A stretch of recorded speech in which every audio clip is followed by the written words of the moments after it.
Olá família, tudo bem? Como é que vocês estão? Mais uma semana começando, mais uma semana de família nele, mais uma semana que nós estamos aqui sentados para que a gente possa aprender um pouco mais da palavra. Hoje eu estou aqui com o nosso pastor Alexandre, pedi para que ele pudesse estar aqui, para que ele pudesse me auxiliar aqui nos estudos. Como eu já tinha dito, Romanos, cada vez que a gente vai chegando lá para o meio e o final de Romanos, ele vai ficando um pouco mais denso e um pouco mais profundo, algumas coisas assim, e eu gostaria, por isso que eu pedi para o pastor para que ele pudesse estar aqui comigo, para me ajudar a trazer o estudo o mais claro possível, o mais correto possível, para que a gente possa cada dia crescer mais no conhecimento da palavra.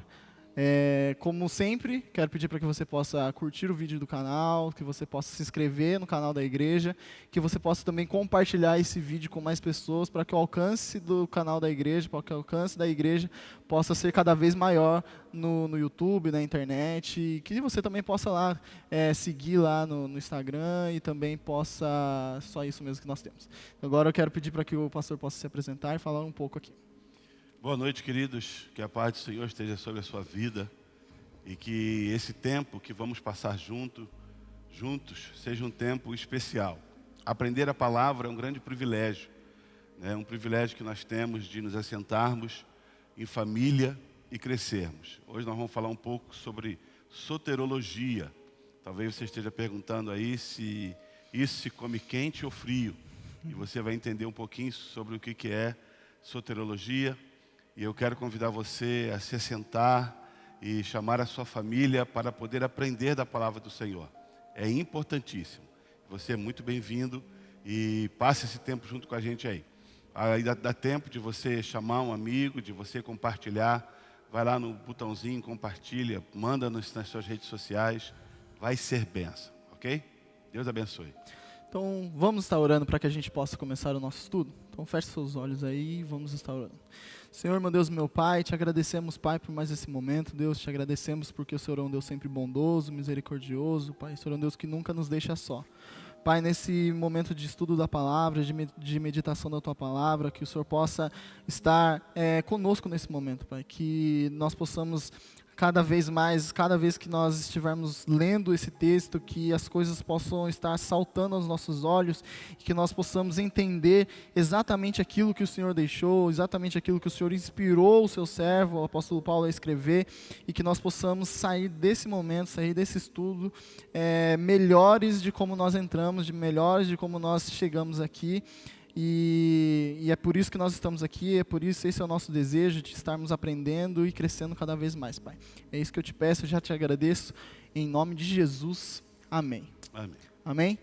Então, como eu estava dizendo, hoje nós vamos estar dando continuidade a Romanos capítulo 8.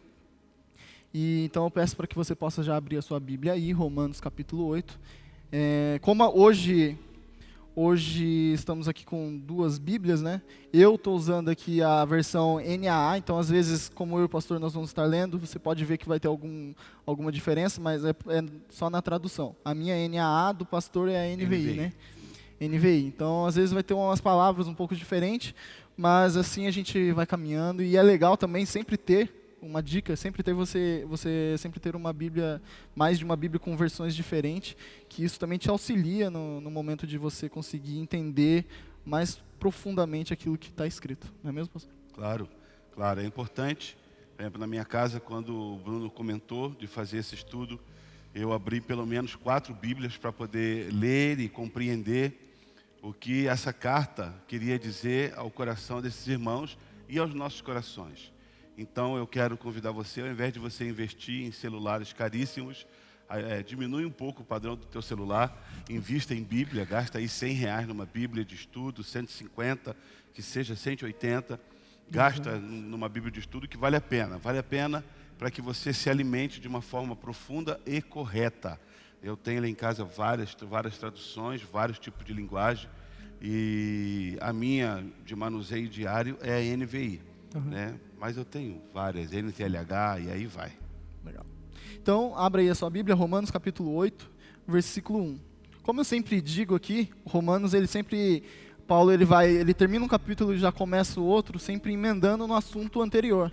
Então, você vai ver que agora o capítulo 1, o versículo 1, ele já vai, parece que ele está, a gente está começando agora o capítulo, mas parece que ele já está falando alguma coisa. O que ele está falando? Já são 7 capítulos que ele está falando, e aí a gente vai conseguindo entender que ele está criando uma linha de pensamento, né? Um argumento, né? A carta toda é um grande argumento de Paulo para tratar sobre vários assuntos. Então, desde o capítulo 1 até agora, no capítulo 8, ele vem mostrando que nós somos pecadores, que nós necessitamos de Jesus, que a nossa tendência é sempre pecaminosa, mas nós temos sim descanso em Deus, nós podemos sim descansar em Deus e entregar a nossa vida a Jesus nas mãos dele, que nós sabemos que ele é poderoso para nos guardar, que ele é poderoso para nos manter na fé e no caminho de Jesus, no caminho da salvação, e assim ele vai nos ensinando. E agora o capítulo 8, versículo 1, pastor, eu vou lendo alguns versículos, e aí a gente vai parando e vai falando um pouco, okay, tá? Então o versículo 1 diz assim: agora, pois, já não existe nenhuma condenação para os que estão em Cristo Jesus.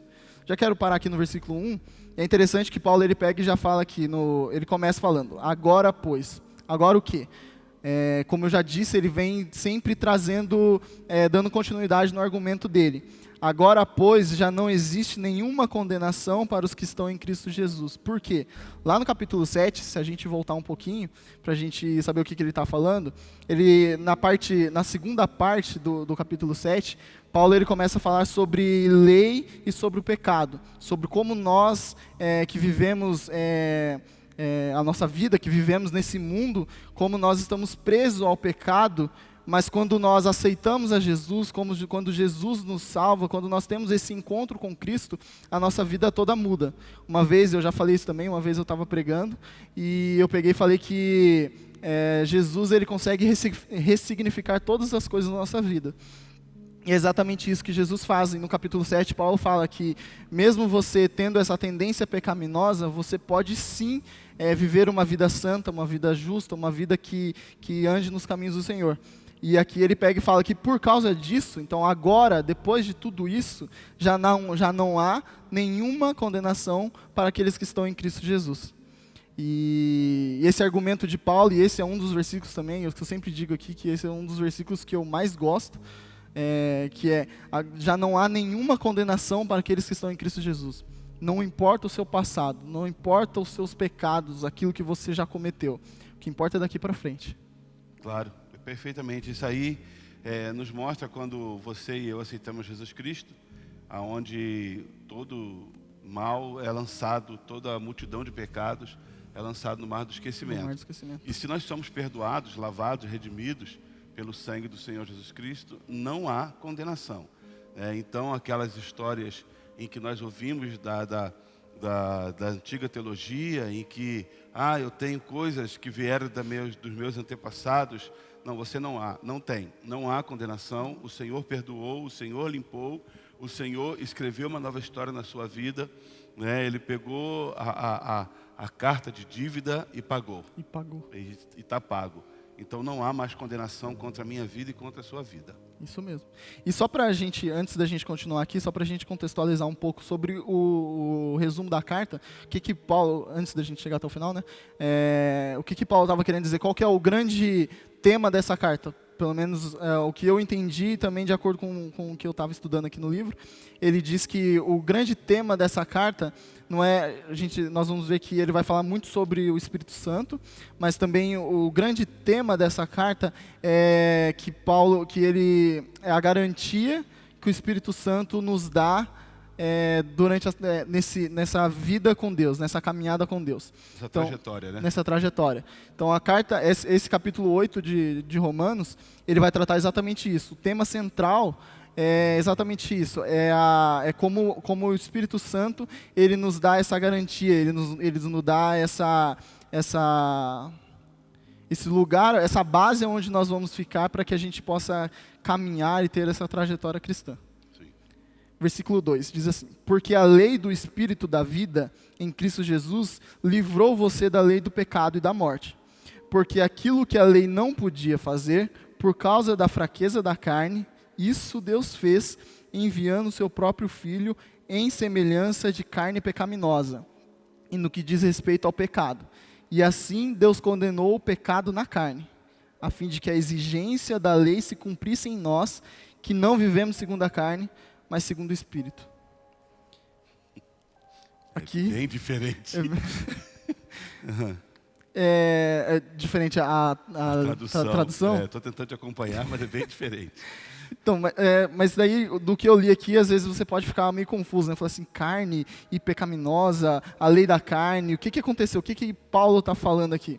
O senhor quer falar alguma coisa sobre isso? Quando Paulo fala dessa lei da carne, né? É daquilo que nos impulsiona para o pecado. Eu e você precisamos entender que nós temos uma inclinação para o mal. Né? Quando a palavra do Senhor diz que em pecado eu fui gerado e em pecado me concebeu minha mãe. Então nós nascemos com uma inclinação para o mal, com uma tendência pecaminosa.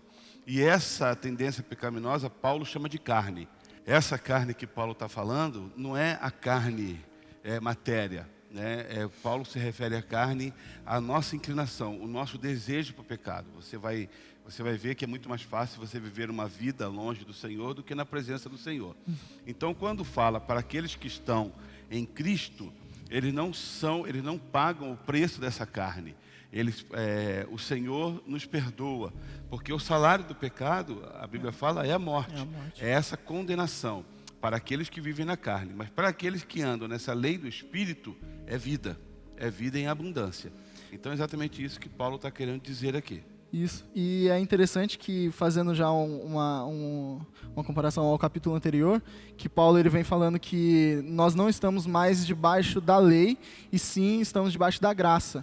Então, a lei, só voltando um pouco, na lei, para que a gente pudesse alcançar a salvação, nós teríamos que cumprir a lei por completo. E a lei rituais. Oi? Cumprir e rituais que deveríamos fazer. Exatamente. Só que nós sabemos durante toda a história que ninguém consegue cumprir aquela lei. E Paulo vem falando desde o capítulo 5 sobre isso, que a lei em si só, ela é insuficiente para que a gente possa alcançar a salvação, mas não é culpa da lei, mas é culpa do pecado que habita em nós. É a culpa dessa tendência pecaminosa, que a gente não consegue cumprir essa lei. E aí Deus, na sua grande e maravilhosa graça, Ele pega e manda o seu Filho Jesus para que possa morrer por mim e por você. E Jesus, Ele é o único que consegue cumprir a lei por completo. Sim.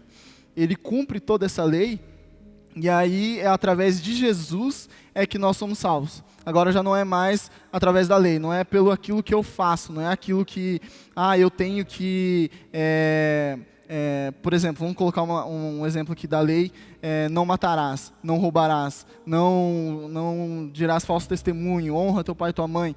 Eu tenho que cumprir todas essas leis, esses rituais, eu tenho que fazer, e era nisso que os fariseus eles ficavam presos.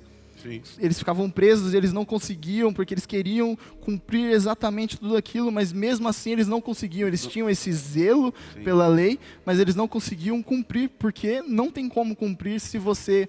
Só para eu terminar aqui, só para a gente... não tem como, e Paulo fala no capítulo 7, não tem como a gente cumprir essa lei, porque a lei é espiritual. A lei veio de Deus. Como nós somos carnais, como que algo carnal vai conseguir cumprir algo espiritual? Para cumprir algo espiritual, nós temos que estar no campo espiritual. Sim. E é isso que Paulo vem trazendo. E aí nós só conseguimos alcançar a salvação, nós só conseguimos cumprir a lei e as coisas através de Jesus Cristo, porque Jesus é que cumpriu tudo isso.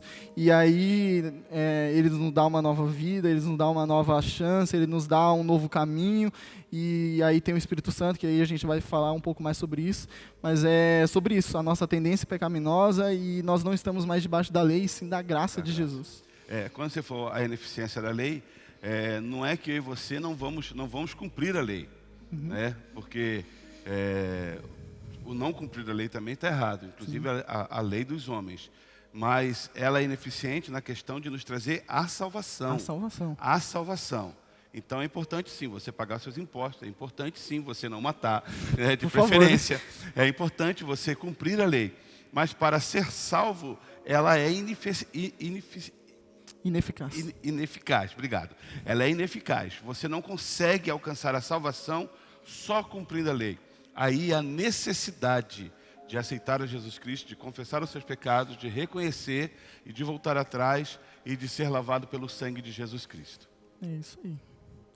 Versículo 5. Quem vive segundo a carne tem a mente voltada para o que a carne deseja, mas quem vive de acordo com o Espírito tem a mente voltada para o que o Espírito deseja. É aquilo que a gente estava falando.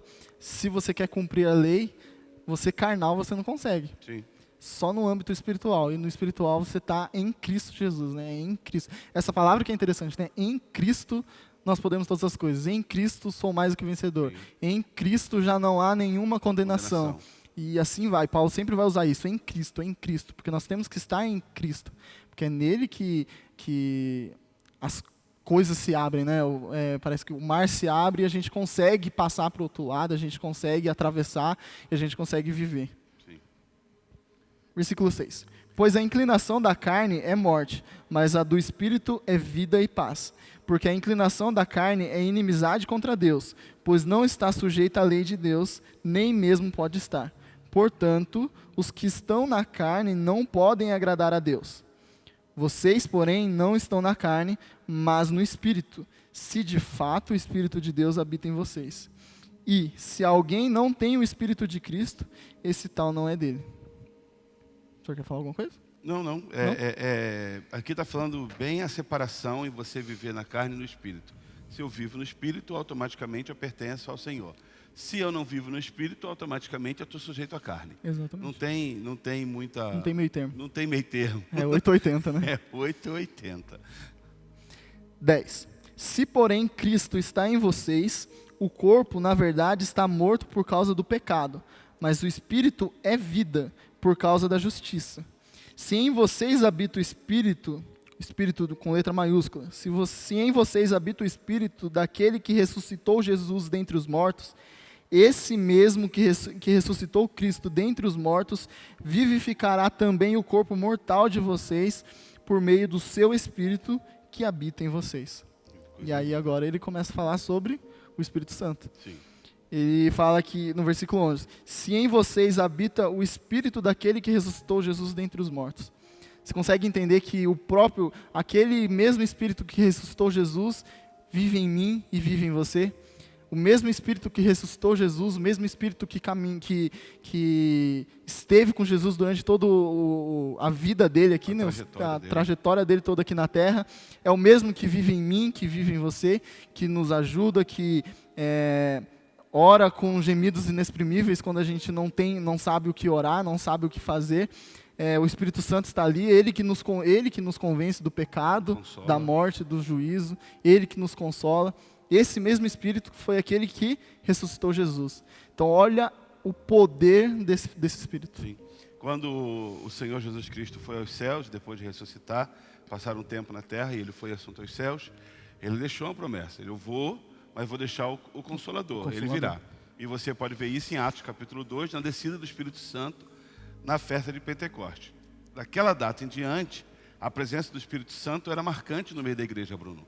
Então, a igreja, Pedro prega e vários se convertem. A igreja vem com poder miraculoso. A sombra de Pedro cura e você começa a ver milagres existentes depois do livro de Atos em diante, nos feitos dos apóstolos, que você começa a ver que é de fato a atuação do Espírito Santo. E se ele está conosco até a consumação do século, esse poder do Espírito Santo continua em nós. E é assim grandioso você imaginar que o mesmo Espírito que ressuscitou Jesus Cristo dentre os mortos, ele também habita em mim. Então você começa a imaginar, bem, esse poder tão maravilhoso, tão grandioso, se preocupou e se preocupa comigo, né? Aonde amanhã eu vou pregar um texto que fala que ele é o mesmo de ontem, hoje e será eternamente. É o mesmo que habita nos nossos corações, fazendo sinais, prodígios, e a cada dia temos recebido dos seus milagres em nossas vidas. E uma vez o pastor Jean Porto, ele pegou e pregou aqui na igreja uma vez, ele pegou e falou que os Atos dos Apóstolos nem deveria ser chamar Atos dos Apóstolos, mas sim Atos do Espírito Santo, né? Porque é ele que age por trás, né? Tudo, a igreja nasce, né? A igreja nasce através dele, né? Do Espírito Santo. Ele que faz, ele que, através de Pedro, cura, através de Pedro salva pessoas, através de Pedro ele vai pregando, Paulo, e vem tudo aquilo através do Espírito Santo, do agir do Espírito Santo, né? Versículo 12. Assim, pois, irmãos, somos devedores não à carne, como se estivéssemos obrigados a viver segundo a carne. Porque se vocês viverem segundo a carne, caminharão para a morte. Mas, se pelo Espírito mortificarem os feitos do corpo, certamente viverão. Pois todos os que são guiados pelo Espírito de Deus são filhos de Deus.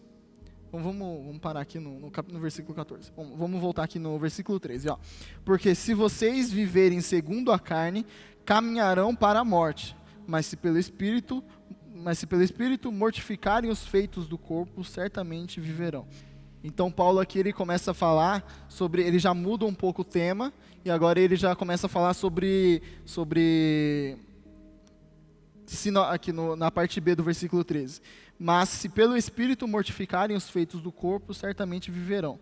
Então, essa questão de viver na carne e viver no Espírito, não é só responsabilidade do Espírito Santo.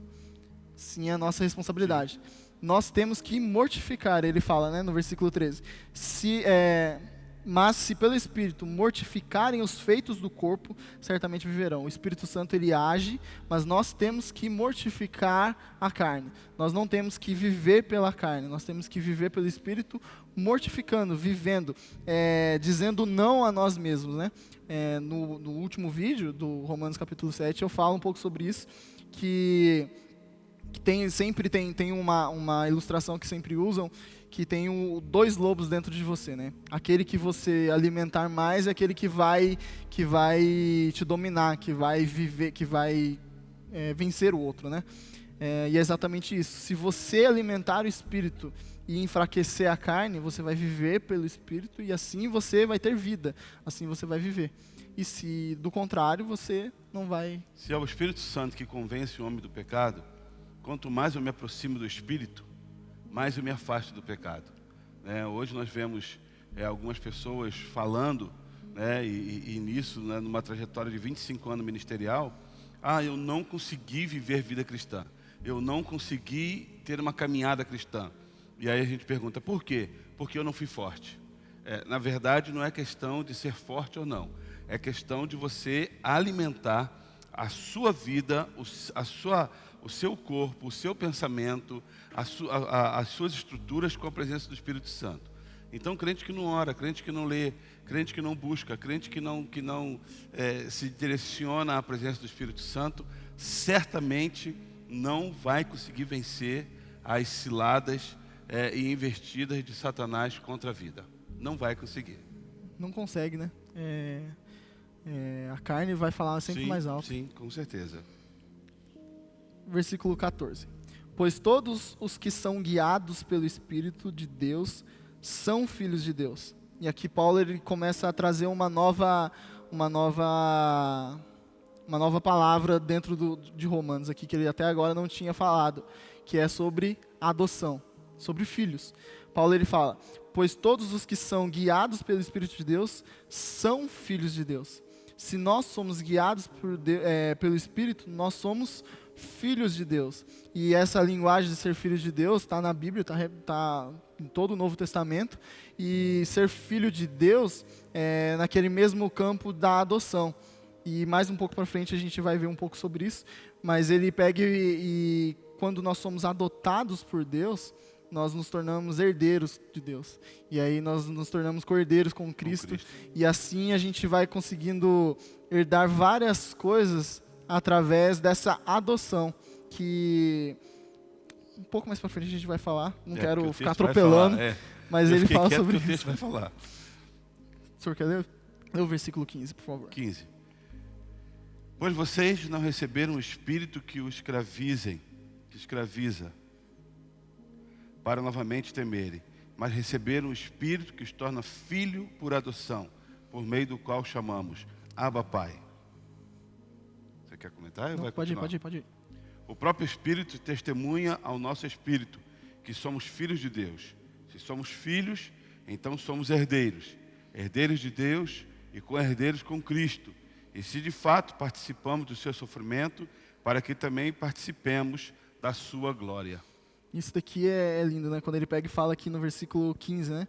Por meio do qual clamamos Abba Pai. Nós recebemos esse espírito de adoção e por meio do qual clamamos Abba Pai. E não sei se o senhor chegou a ver sobre isso, mas essa questão de Abba Pai é algo, esse Abba, né? É um ato carinhoso, né? Como se estivesse chamando de papai, paizinho, alguma coisa assim. Então, quando a gente pega e tem nós temos esse espírito de adoção, quando nós somos adotados por Cristo, quando nós somos adotados por Deus, nós podemos clamar Abba Pai, nós podemos clamar paizinho, papai, nós temos essa intimidade, né? É isso que Paulo está querendo trazer, né? Essa intimidade que nós temos com Deus agora, uma intimidade de filho.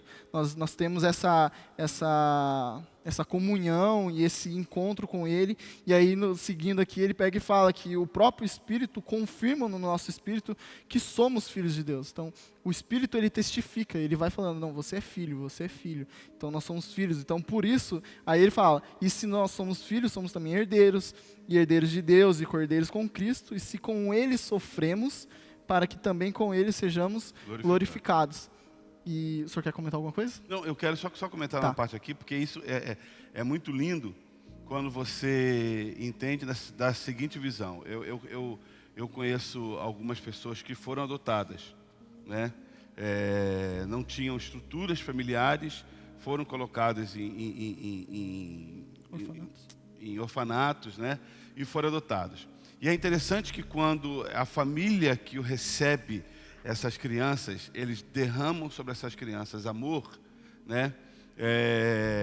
Essa criança, a única coisa que ela consegue despejar é gratidão, né? Então, assim, às vezes nós não conseguimos ter gratidão pelo aquilo que Jesus Cristo fez na cruz e nem pelo plano salvífico, porque não conseguimos entender o plano do Senhor para com as nossas vidas. Então, e nós também não estamos com nossos corações abertos para recebermos desse amor do Senhor sobre nós. Então, quando o versículo fala, porque Deus amou o mundo, não é uma questão de um amor mais ou menos, um amor condicional. Não, não. Ele amou e ponto final. Ele derramou do seu amor. Então, quando nós entendemos que independente de circunstâncias, Ele me amou primeiro, nós começamos a exalar gratidão ao nosso Deus pelo plano que Ele teve pela minha vida, pela vida do Alexandre, pela vida do Bruno e pela sua vida que está em casa. E isso é extremamente importante. E aonde Paulo fala, pelo fato de você ser filho, né, dentro da adoção, mas filho do Senhor, você se torna herdeiro de Deus. E sendo herdeiro de Deus, automaticamente você é co-herdeiro com Cristo, que filho é. Então, Ele nos põe num patamar lindo e maravilhoso. E Romanos 5,8 fala exatamente isso que o senhor falou. Que Deus prova o seu próprio amor para conosco pelo fato de Cristo ter morrido por nós, sendo nós ainda pecadores. Então, Ele morreu por nós, mesmo que a gente não tivesse dado nada, não tivesse feito nada para receber esse amor, né? Mas Ele já provou o seu amor por nós quando Cristo morreu, quando ainda éramos pecadores. Sim. E na questão de adoção, é interessante que quando uma criança hoje em dia, por exemplo, é adotada, ela tem os mesmos direitos de um filho biológico, né? Legítimo. Ele tem os mesmos direitos. E Paulo vem trazendo exatamente isso, que nós, quando nós somos adotados, nós temos esses mesmos direitos. Por isso que nós somos herdeiros de Deus, exatamente porque Jesus também é herdeiro de Deus e somos co-herdeiros com Ele. E o final aqui, do versículo 17, ele pega e fala, se com Ele sofremos, para que também com Ele sejamos glorificados. Quer dizer o quê? Que na vida cristã vai ter sofrimento. Sim. Porque Cristo sofreu. Cristo sofreu, teve a morte dele toda, e Ele sofreu para que Ele pudesse receber essa glorificação, essa glória que hoje Ele tem. Sim. E Ele está à destra de Deus.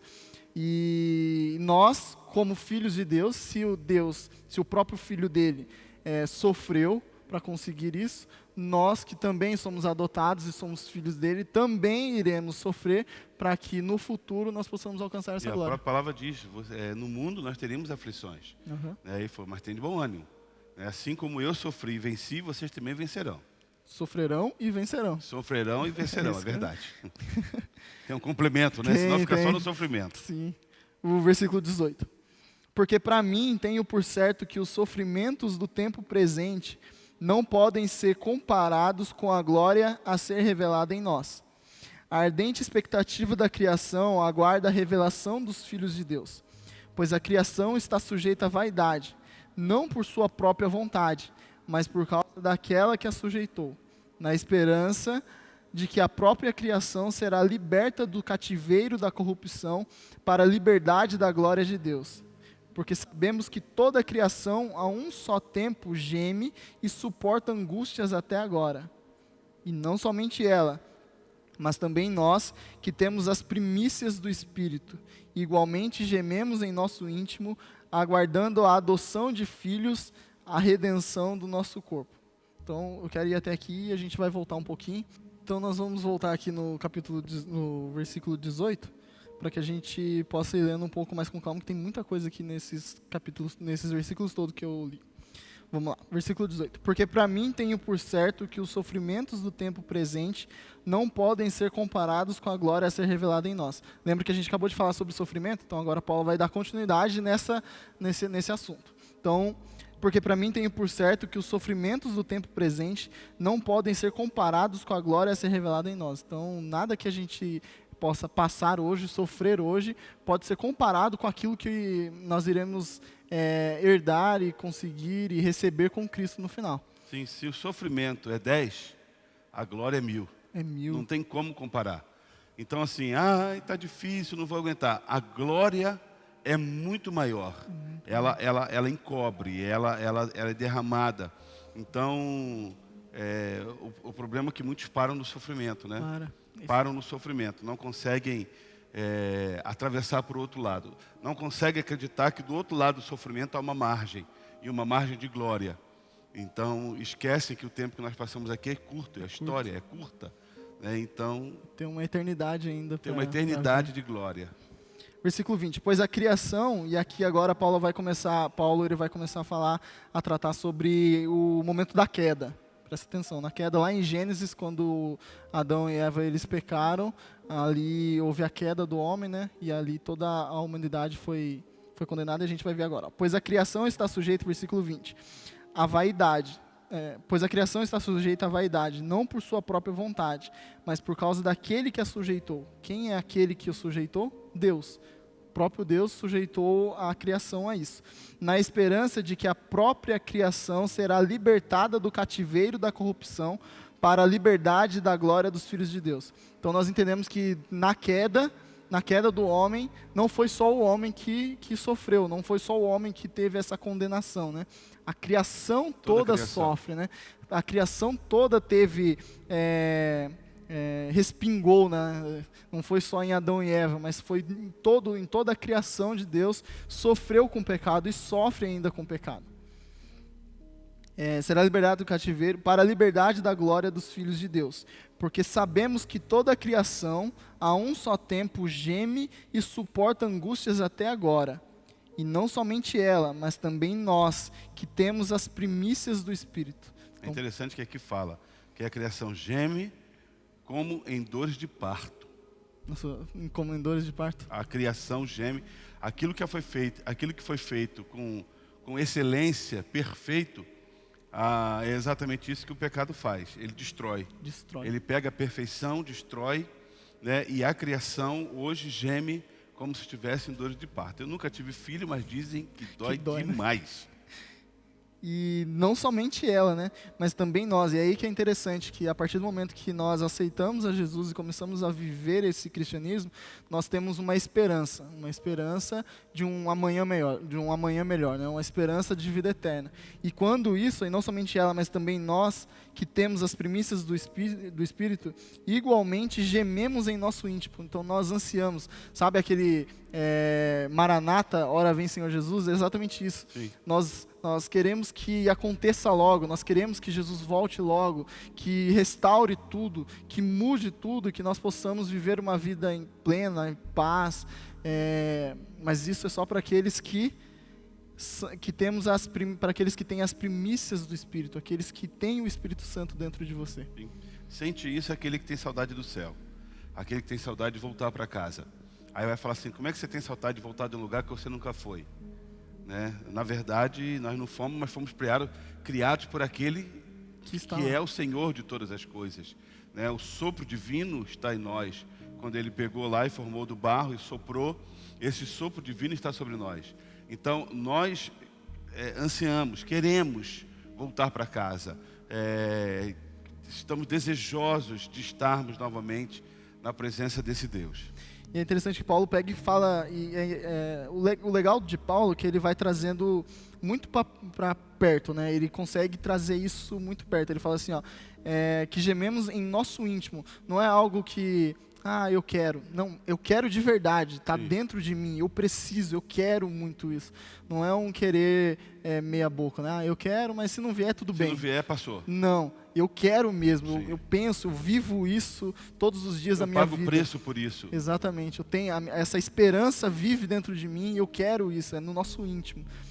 E é interessante, quando você estiver lendo a Bíblia, presta atenção nessas palavras que está escrito, que quando a pessoa estava escrevendo, ele queria trazer aquilo com a mais clareza possível, né? Não só Romanos, mas toda a Bíblia. Então, quando a gente pega essas palavras, que é isso que dá o entendimento completo do texto que a gente está entendendo. Então, do nosso íntimo, aguardando a adoção de filhos, a redenção do nosso corpo. E aqui Paulo ele pega e faz uma jogada que às vezes, quando eu estava lendo, eu fiquei pensando, falei assim, como assim? Se agora há pouco ele pegou e falou aqui no versículo 14, no versículo 15, que nós recebemos o Espírito de adoção. Então nós já recebemos o Espírito de adoção.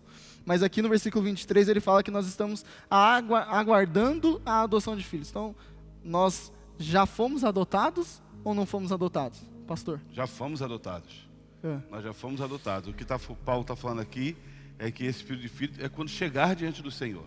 Exatamente. É desse tempo que você está aqui.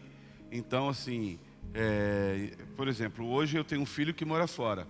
Ele não deixa de ser meu filho. Ele está lá, ele mora a 600, 700 quilômetros da gente, mas nós esperamos ansiosos pela chegada dele.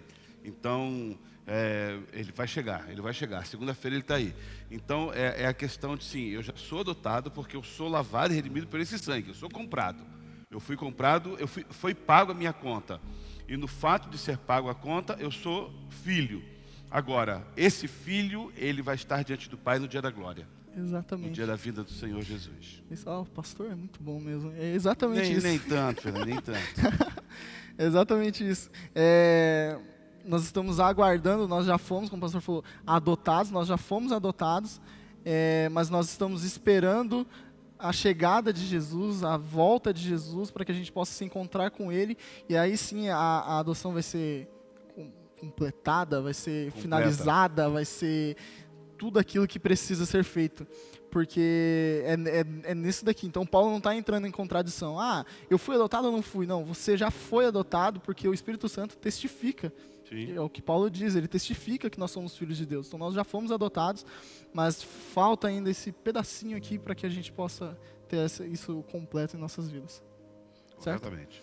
Versículo 24. Porque, aí de novo ele vem falando, porque na esperança nós fomos salvos. É na esperança, nós cremos, não é aquilo que nós vemos, exatamente. Nós não estamos vendo, mas eu creio e deposito a minha fé que eu sou salvo, que eu fui salvo, que Jesus me salvou. Então, eu fui salvo? Não, ainda não se concretizou a salvação, mas eu creio que no final eu serei salvo. Sim, sim. É a questão do final estarmos na glória.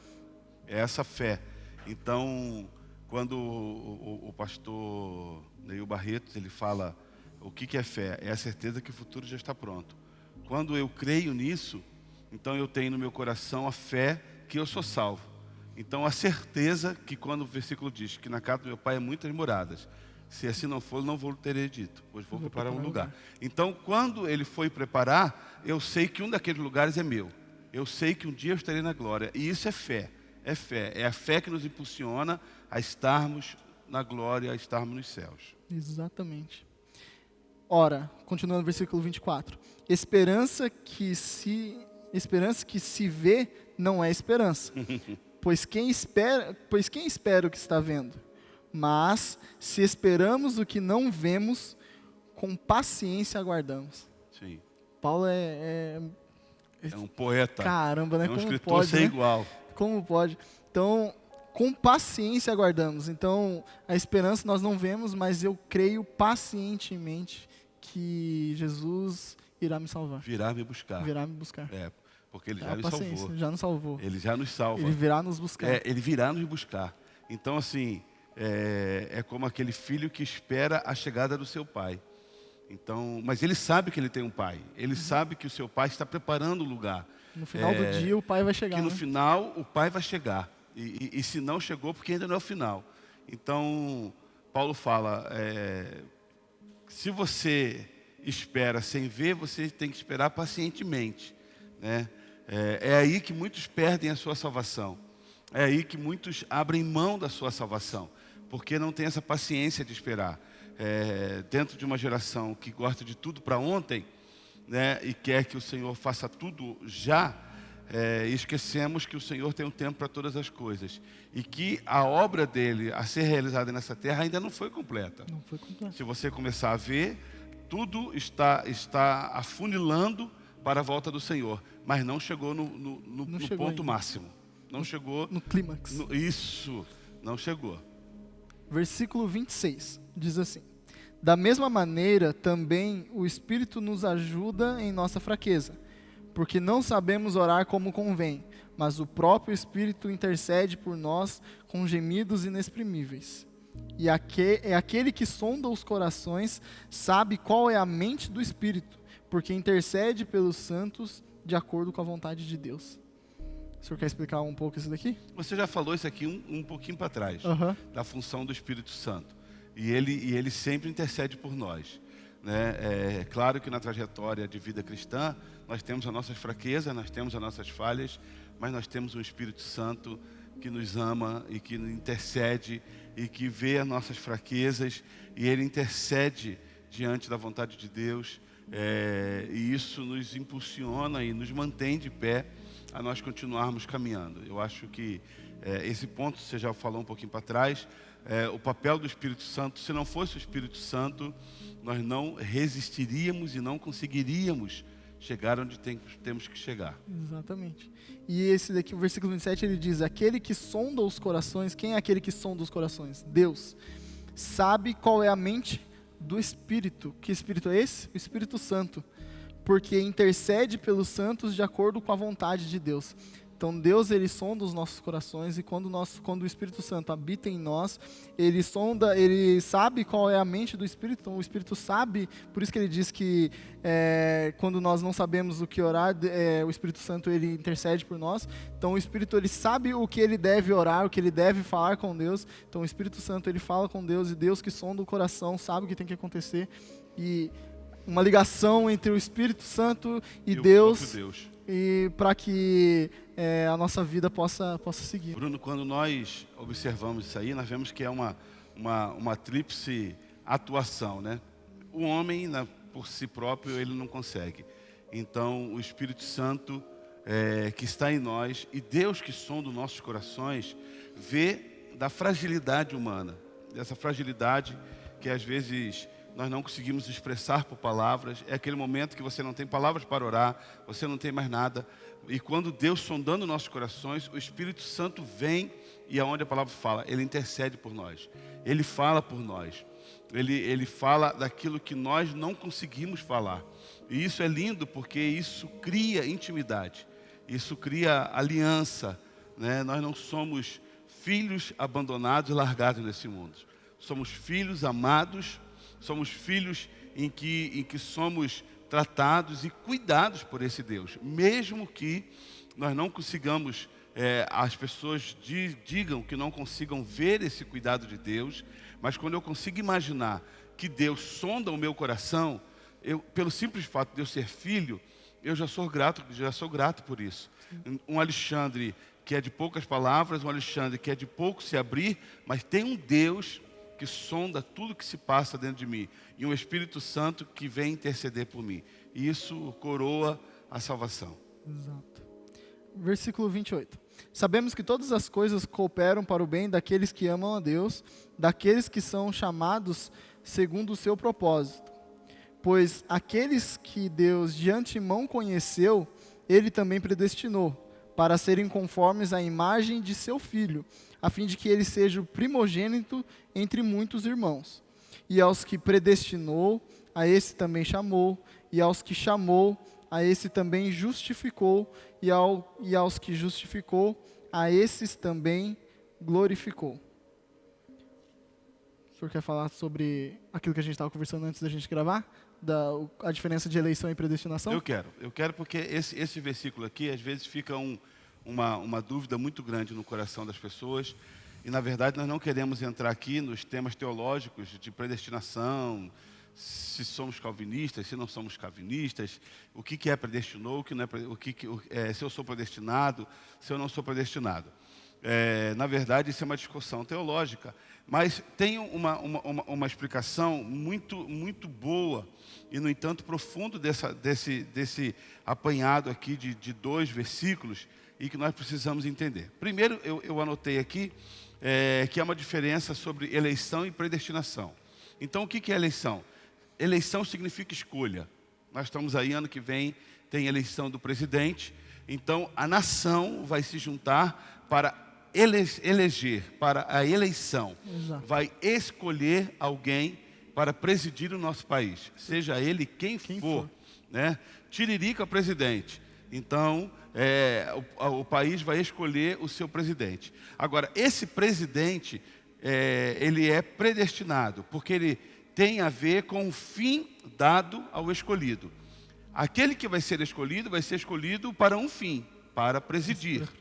Quando nós entendemos sobre eleição, nós somos eleitos para um fim determinado, né? Para sermos predestinados, para caminharmos com o Senhor.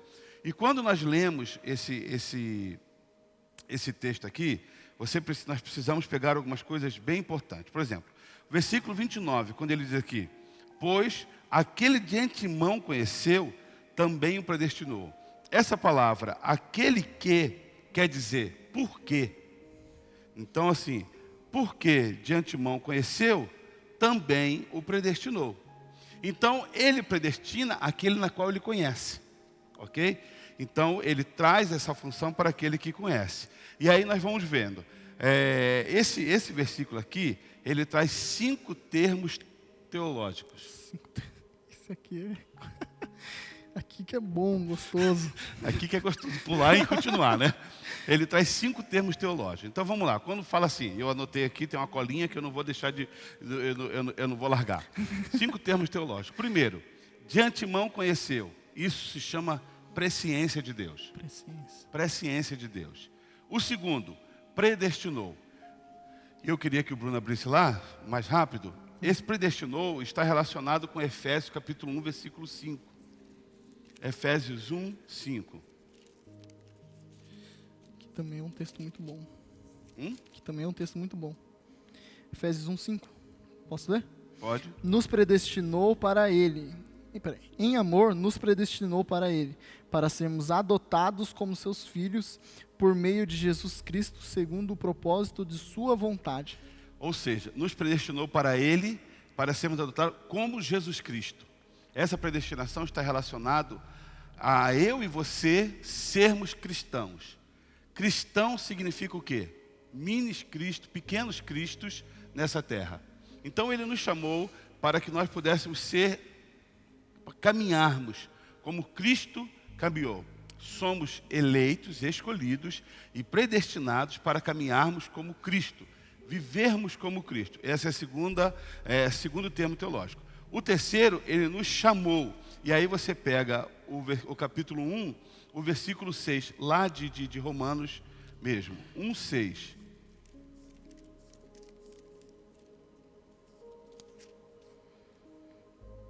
Entre esses se encontram também vocês que foram chamados para pertencerem a Jesus Cristo.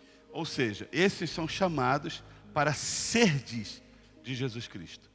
Então, não só a imagem, não só os pequenos cristos nessa terra, amando, exalando esse amor, ensinando, se entregando, mas para serem chamados para pertencer a Ele, para entregar. Por isso que Ele nos chama.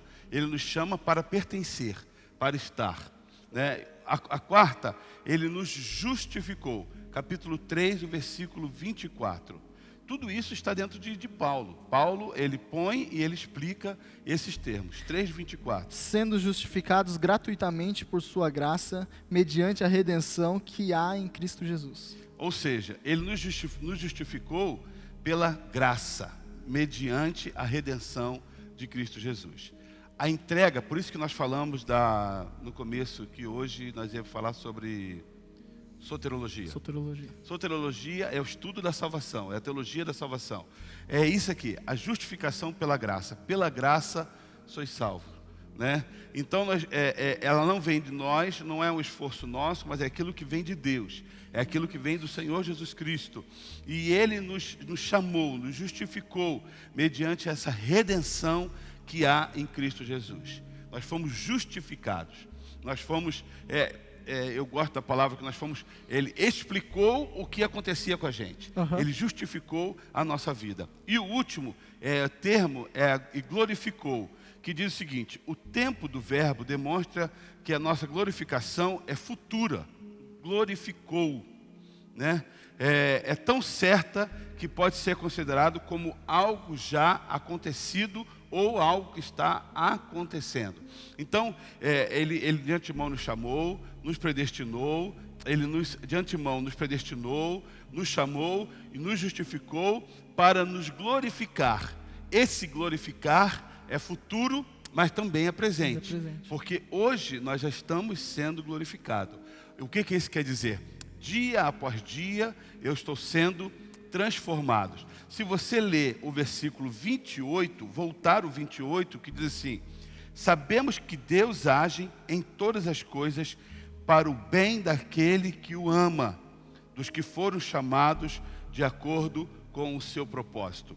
Sabemos que Deus age em todas as coisas para o bem daquele que o ama. Isso é promessa, e essa promessa é apenas para os que amam a Deus, para aqueles que se entregam a Deus, para aqueles que têm no seu coração um amor voltado a Ele. Então é importantíssimo nós entendermos isso, né? Não estamos falando de predestinação, não estamos falando se eu sou predestinado, se eu não sou predestinado, mas estamos falando que todos nós temos uma carga de responsabilidade de vivermos uma vida cristã, para vivermos essa vida glorificada com o Senhor.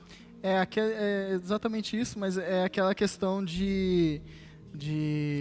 da responsabilidade humana e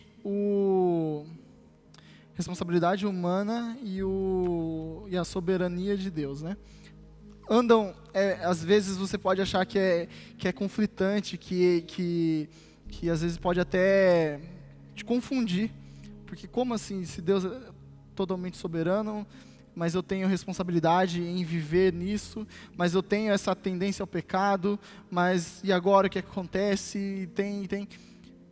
Existe isso, nós não podemos... Eu estou lendo aqui o comentário, eu quero só ver uma parte aqui que ele pega e fala, que ele fala exatamente assim, ó. Do D.A. Carson, ele fala assim, ó: aqui, por fidelidade às Escrituras, somos chamados a manter em intenção duas verdades claras: que o fato de o Espírito habitar em nós, como resultado da fé em Cristo, assegura infalivelmente a vida eterna, e que um estilo de vida baseado nos padrões do Espírito de Deus é necessário para herdarmos a vida eterna. Sim.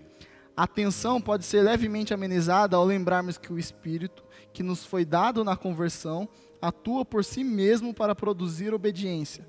Mas isso não elimina totalmente a tensão, pois ainda somos chamados a nos submeter a essa obra do Espírito. Perfeito. Coisa linda. Não é? É uma responsabilidade que nós temos que pegar para nós.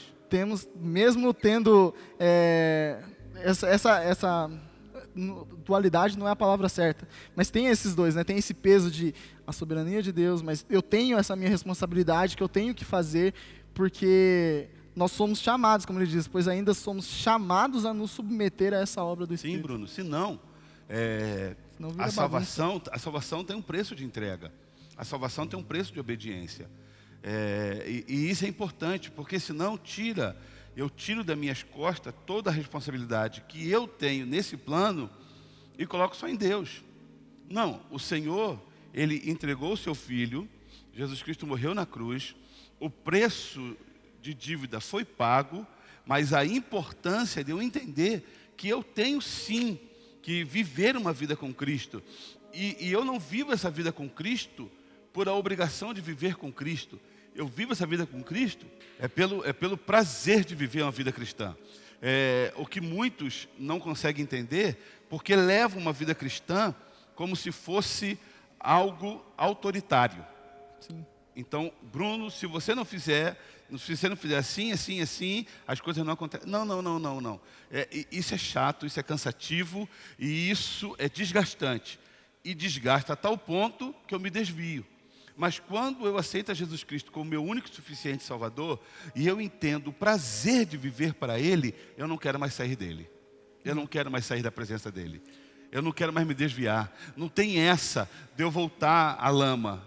Porque eu não quero mais. Eu sei, é o filho pródigo. Ele volta para o seu pai. Ele se entrega para o seu pai.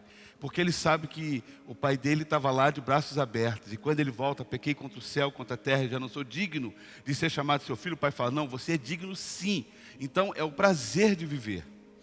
E essa questão do prazer, tem um livro que eu li do John Piper que se chama Em Busca de Deus. E ele vai falando como que nós cristãos devemos buscar a Deus, viver buscando em Deus, né? Esse é o livro. E ele pega e dá um exemplo que é muito, muito bom. Ele dá um exemplo que é assim, quando, por exemplo, eu sou casado, o pastor é casado, se o senhor chega, por exemplo, para a pastora Débora e fala que pergunta para ela, eu devo te levar para jantar, por exemplo? Eu devo fazer isso? A pastora Débora ela vai olhar para o senhor e vai falar assim, como assim? Eu quero que você queira fazer isso. Não por uma obrigação, por eu ser sua esposa e eu tenho que levar a Débora para jantar. Sim. Não, eu faço isso porque eu quero. Eu faço isso por um prazer de estar com a minha esposa. E aí eu deveria ter trago aqui o livro, mas eu não trouxe.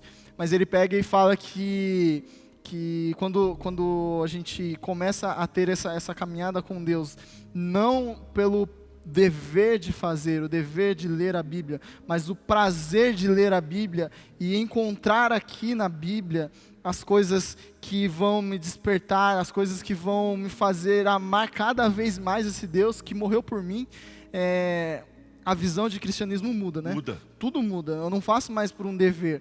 Eu não dou mais os meus dízimos e as minhas ofertas por uma obrigação imposta por qualquer outra coisa. Eu dou meus dízimos e as minhas ofertas por prazer de adorar ao Senhor, pelo prazer de entregar aquilo de agradar. De agradar. Eu venho ao culto e eu presto, eu trabalho na igreja, eu faço, não por um dever, não por uma obrigação, porque se eu não for para a igreja, o pastor vai me ligar, o pastor vai me olhar de cara feia. Eu vou para a igreja, eu vou para o culto, porque eu amo estar na casa de Deus, Lindo. eu amo estar na presença de Deus. E essa totalmente é a diferença do dever e do prazer, e isso que ele vem trazendo no livro isso lá. Faz toda a diferença na vida cristã, Bruno. O bom seria se todos que estiverem ouvindo compartilhassem isso. Sim.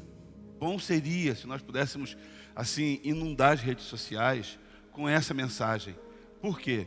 Porque você vai desmistificar um evangelho de prosperidade, um evangelho de barganha, um evangelho de uma farinha pouco, meu pirão primeiro, para um evangelho de entrega, um evangelho de renúncia sim, mas um evangelho de entrega, o prazer de ser filho de Deus, o prazer de me entregar, e isso vai mudar a ótica do cristianismo que é a ótica correta na qual a palavra nos traz. E C.S. Lewis fala, né? Cristianismo puro e simples, né? Puro e simplíssimo. Puro e simples. Você pega e bota isso aqui em prática, tá Sim, tudo certo. sim. Aí que vem, as outras coisas vão sendo acrescentadas. Exatamente. Versículo 31. Que diremos então à vista dessas coisas? Todas as coisas que nós comentamos aqui, o que diremos então? O que Paulo está falando? O que nós vamos poder falar depois de tudo isso? Se Deus é por nós, quem será contra nós? Aquele que não poupou o seu próprio filho, mas por todos nós o entregou, será que não nos dará graciosamente com ele todas as coisas? Então Paulo nos assegurando que nós vamos conquistar isso, herdar isso, tudo isso com Cristo. Quem intentará acusação contra os eleitos de Deus? É Deus quem os justifica. Quem os condenará?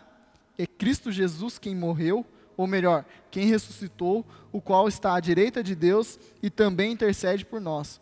Quem nos separará do amor de Cristo? Será a tribulação, ou a angústia, ou a perseguição, ou a fome, ou a nudez, ou o perigo, ou a espada? Como está escrito, por amor de ti somos entregues à morte continuamente, fomos considerados como ovelhas para o matadouro. Em todas essas coisas, porém, somos mais do que vencedores por meio daquele que nos amou. Porque eu estou bem certo de que nem a morte, nem a vida, nem os anjos, nem os principados, nem as coisas do presente, nem do porvir, nem os poderes, nem a altura, nem a profundidade, nem qualquer outra criatura poderá nos separar do amor de Deus que está em Cristo Jesus, nosso Senhor. É lindo, Paulo, né? Não é?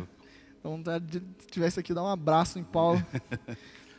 Ele resume, ele termina a carta falando da segurança da nossa salvação em Jesus. Salvação.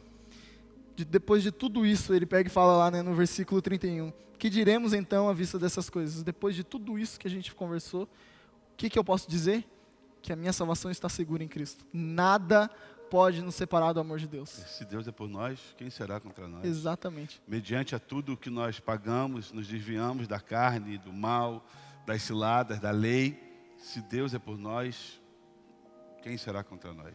E ele diz no versículo 38, né? Porque eu estou bem certo, então eu tenho certeza que nada, eu tenho certeza, nada. E durante o capítulo ele pega e fala, né, que... deixa eu ver aqui. Agora... Não lembro, mas dentro do capítulo ele pega e fala que...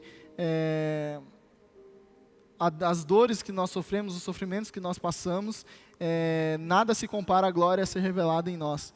E ele está bem certo de que nada pode nos separar disso. Então a dor, nada. E ele dá uma lista, né? Ele vai falando sobre várias coisas, às vezes até coisas que a gente pode falar, nossa, mas o que é isso que ele está falando? Ele vai colocando, eu li uma vez num livro que ele fala que Paulo ele vai usando coisas absurdas para que a gente possa entender que nada.